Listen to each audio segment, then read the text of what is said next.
Before there was empathy at the company, going to work felt like, well, work. On any given morning, the factory employees would stand at their machines waiting to start at the sound of the bell, and when it rang, on cue, they would flip the switches and power up the machines in front of them. Within a few seconds, the whir of the machinery drowned out the sound of their voices. The workday had begun. About 2 hours into the day, another bell would ring, announcing the time the workers could take a break. The machines would stop and nearly every worker would leave their post. Some went to the bathroom, some went to grab another cup of coffee, and some just sat at their machines, resting until the bell told them they could start work again. A few hours later, the bell would sound again, this time to let them know that they were now allowed to leave the building for lunch. This was the way it had always been done. "I didn't know any better," said Mike Merck, an assembly team leader with a thick southern drawl who'd been with Hasten Sandiacre for 14 years. "I think anyone in the building would have told you the same thing." But things would change after Bob Chapman took over the South Carolina company.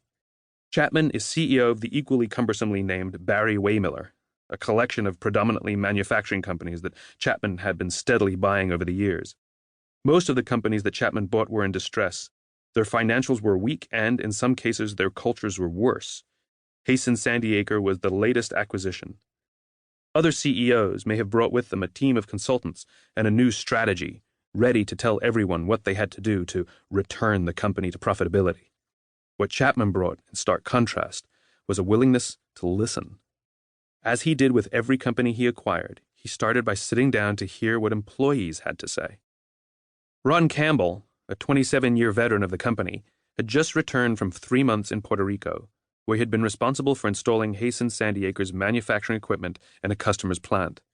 Sitting in the room with Chapman, Campbell was hesitant to talk about what life was like at the company. "First of all," Campbell asked, "if I tell the truth, will I still have a job tomorrow?" Chapman smiled. "If you have any trouble tomorrow about what you say today," he assured him, "you give me a call." And with that, Campbell started to open up. "Well, Mr. Chapman," he started, "it seems like you trust me a lot more when you can't see me than when I'm right here. I had more freedom while I was away at a customer's site than I do here," he said, referring to his time away in Puerto Rico. "As soon as I stepped into the plant, it's like all my freedom just slipped away. It feels like someone has their thumb on me.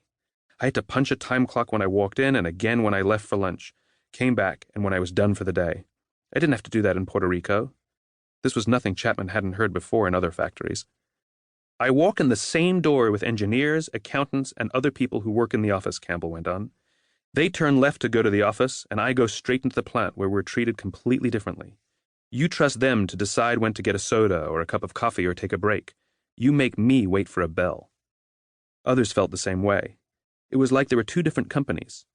No matter how much effort they put in, those who stood by the machines didn't feel like the company trusted them simply because they stood on a factory floor instead of sitting at desks.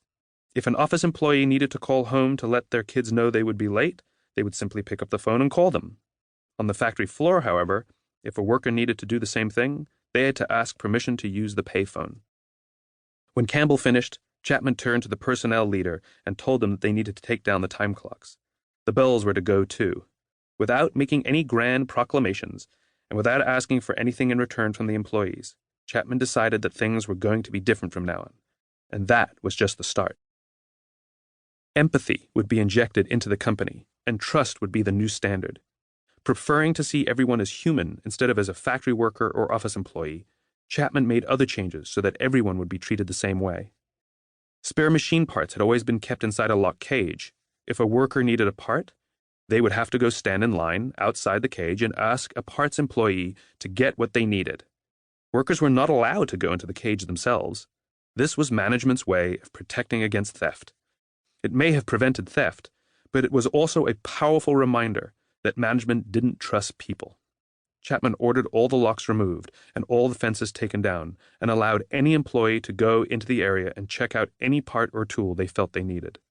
Chapman took out all the payphones and made company phones available that any employee could use at any time. No coins needed, no permission required. Any employee would be allowed to go through any door and visit any part of the company whenever they wanted. Every employee would be treated the same way, regardless of whether they worked in the administrative offices or on the factory floor. This was going to be the new normal. Chapman understood that to earn the trust of people, the leaders of an organization must first treat them like people. To earn trust, he must extend trust. He didn't believe that simply because someone went to college or was good at accounting, that they were more trustworthy than someone who had a GED and was good with their hands. Chapman believed in the fundamental goodness of people, and he was going to treat them as such. In a short period of time, the company started to feel more like a family. Simply by changing the environment in which people worked, the same people started acting differently toward each other. They felt like they belonged, and that enabled them to relax and feel valued. People started to care for others as they felt cared for. This caring environment allowed people to fully engage their heads and hearts, as Chapman likes to say, and the organization began to thrive.